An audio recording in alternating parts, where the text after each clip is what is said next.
वैसे वैसे वो आपके करीब आते जाएंगे। और अगर आप इससे डर गए तो आप गए, क्योंकि जिंदगी की जितनी लड़ाई है ना सर, वो इसके बल पे लड़ी जाती है। इन चार चीजों में मां बाप का बड़ा योगदान होता है।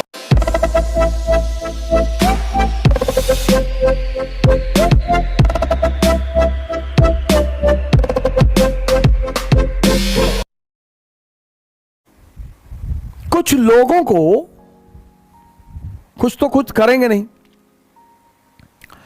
और अगर कोई कुछ कर रहा है, ये खासकर हिंदुस्तान की एक बहुत जबरदस्त नीति है, और अगर आप इससे डर गए तो आप गए। हिंदुस्तान में जितना विरोध आपका हो रहा है, मतलब आप उतना ही आगे बढ़ रहे हैं।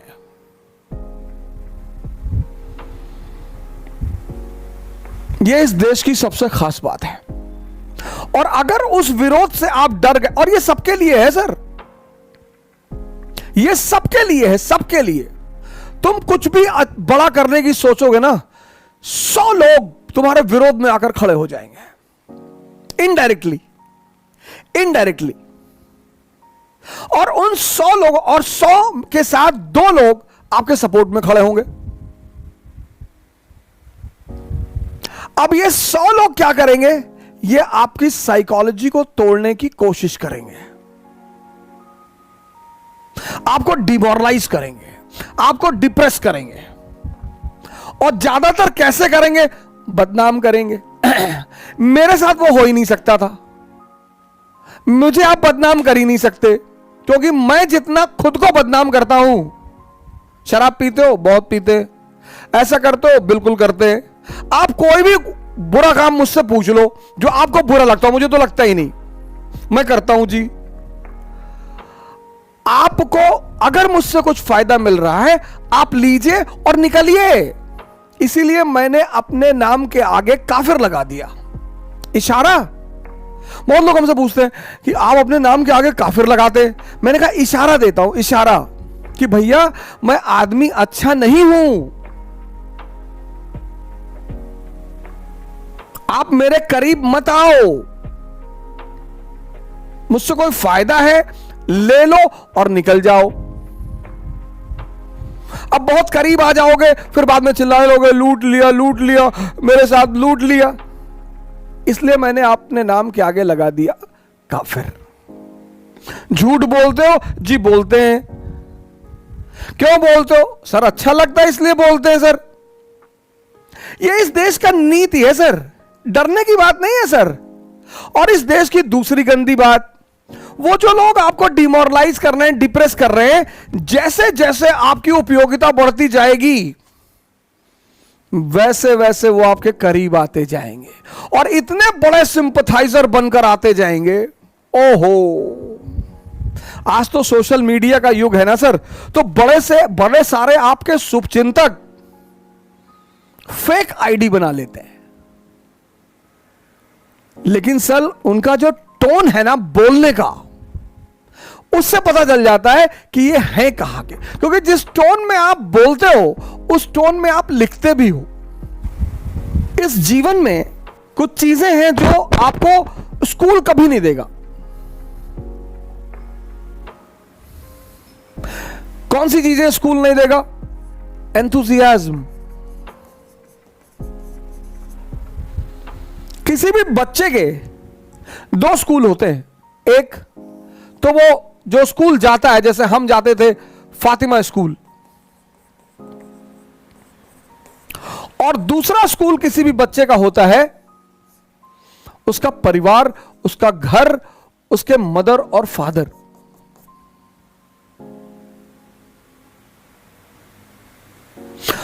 यहां शिक्षा दी जाती है, संस्कार भी दिया जाता है। यहां संस्कार दिया जाता है।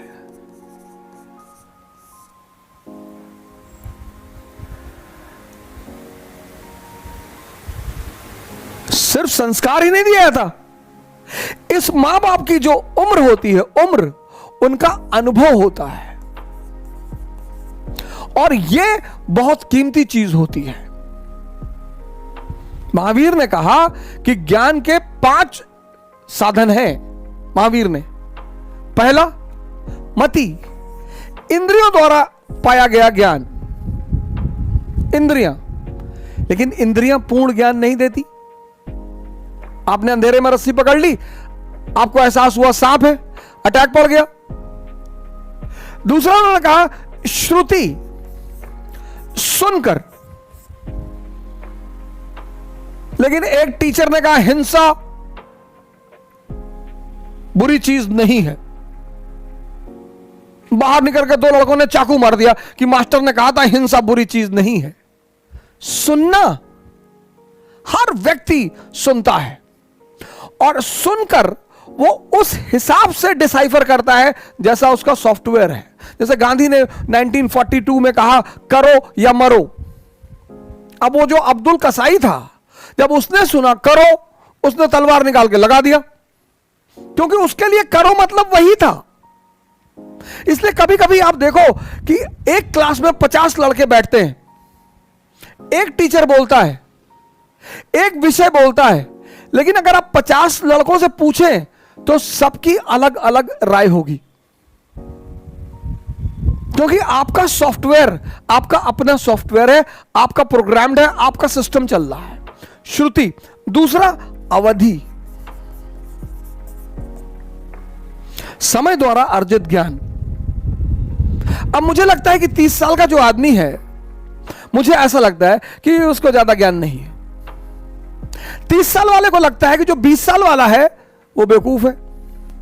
20 साल वाले को लगता है जो 10 साल वाला है वो बेवकूफ है, जबकि हर आदमी ने अपनी उस उम्र में वही कर्म किए हैं। इसीलिए बुजुर्गों को साथ में रखना चाहिए। इसीलिए बुजुर्गों को साथ में रखना चाहिए, क्योंकि बुजुर्गों से आपको एक बड़ी कीमती चीज मिल सकती है, अनुभव। आप कोई भी परीक्षा क्वालिफाई करिए, आईएएस परीक्षा क्वालिफाई करेंगे, सीधे डीएम थोड़ी बना देंगे आपको। मसूरी में रखेंगे, थोड़ा हैदराबाद भी रख लेंगे, फिर सबऑर्डिनेट पोस्ट दे देंगे शहर में, प्रैक्टिकल ट्रेनिंग भी देंगे, तब जाके कहीं बाद में शहर देंगे आपको। अनुभव। महाराष्ट्र और गुजरात में ऐसे ऐसे व्यवसायी हैं जो कभी स्कूल गए ही नहीं, अरबों के व्यवसायी हैं, और उनके लिए वो काम करते हैं जो अच्छे अच्छे एमबीए इंस्टीट्यूशन से पढ़े हैं। तो मति, श्रुति, अवधि, टेलीपैथी,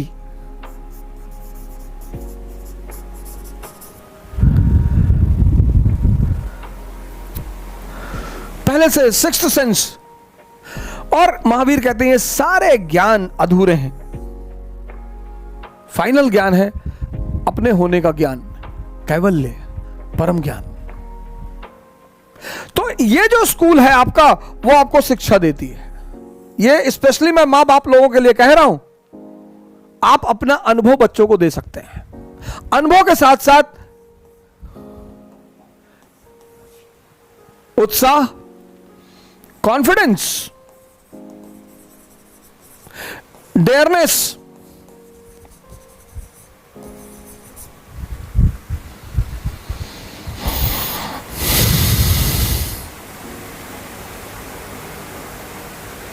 और कॉन्सेप्चुअल क्लैरिटी, स्पष्टता।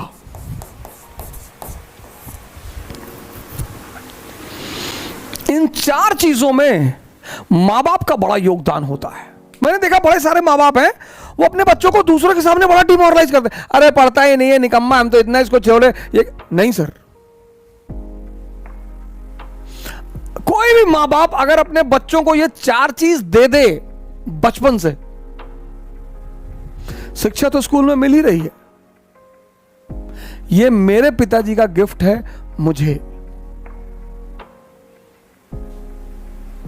आज मैं जहां भी हूं उसमें श्री माता प्रसाद ओझा, मेरे पिताजी,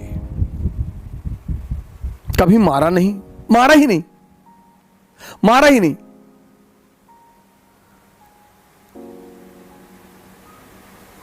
मेरी किसी निगेटिविटी को कभी स्वीकार नहीं किया,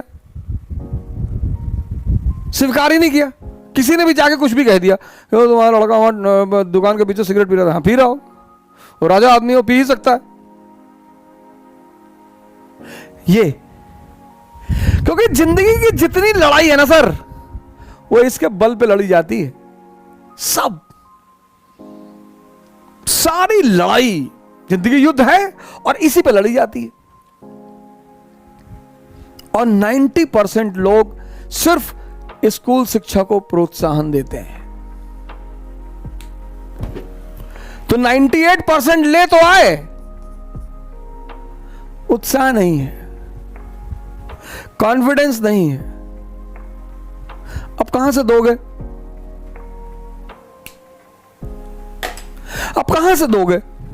हर मां बाप को गिरने दीजिए सर, छोटी मोटी हारों से कुछ नहीं होता। और जितना मां बाप उत्साह और विश्वास दे सकते हैं, उतना जीवन में कोई भी नहीं दे सकता। हां, समझाइए उन्हें, समझाइए उन्हें। ऐसा नहीं कि ब्लाइंड सी सपोर्ट करना शुरू कर दी, यह भी नहीं है। अगर उन्होंने कहीं गलती की है, वो भी बताइए कि तुम्हारी ये गलती है, तुमने मिस किया यहां पे। और जितने लोग आज इस चीज के धनी हैं,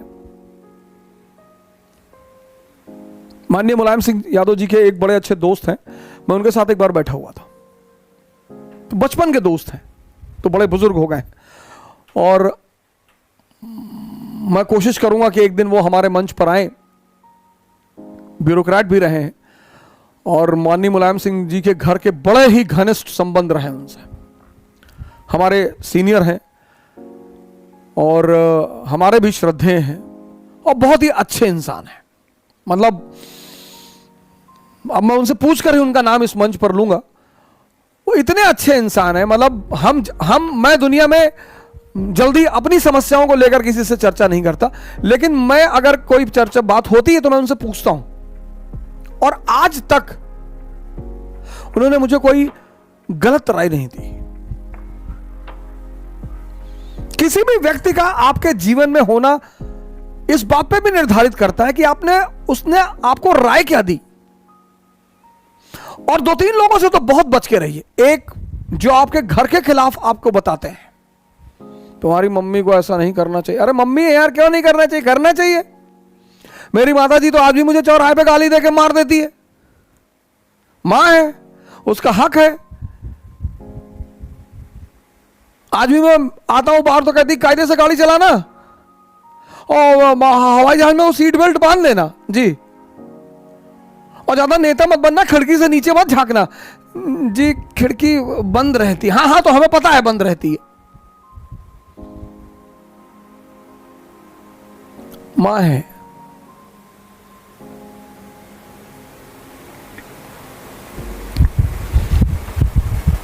मोदी जी की मां है, दुनिया की सबसे सौभाग्यशाली मां है।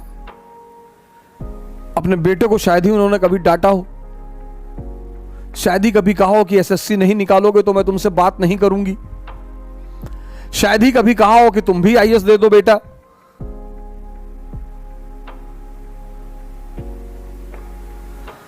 और उनका बेटा उनके जीवित रहते दूसरी बार प्रधानमंत्री।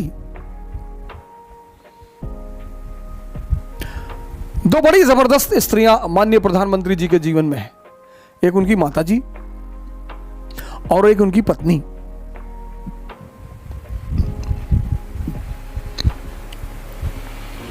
मतलब उनकी पत्नी तो साक्षात देवी का अवतार है, शायद क्या है ही।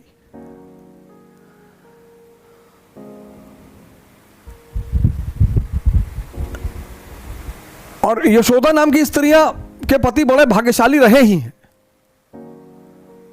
कृष्ण की मां का नाम यशोदा, बुद्ध की पत्नी का नाम यशोदा।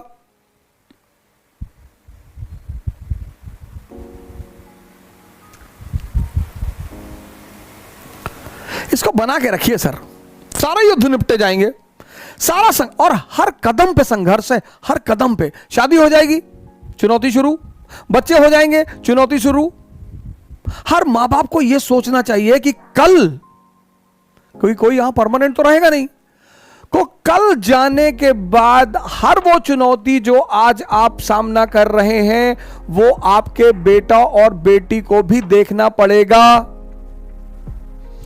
और जब भी तुम किसी को गाली देते हो तो एक बात तो स्पष्ट हो जाती है कि तुम उससे मुकाबला करने में सक्षम नहीं हो। Whenever you are abusing someone, then it is explicitly clear, that you are not in a situation to compete with that person.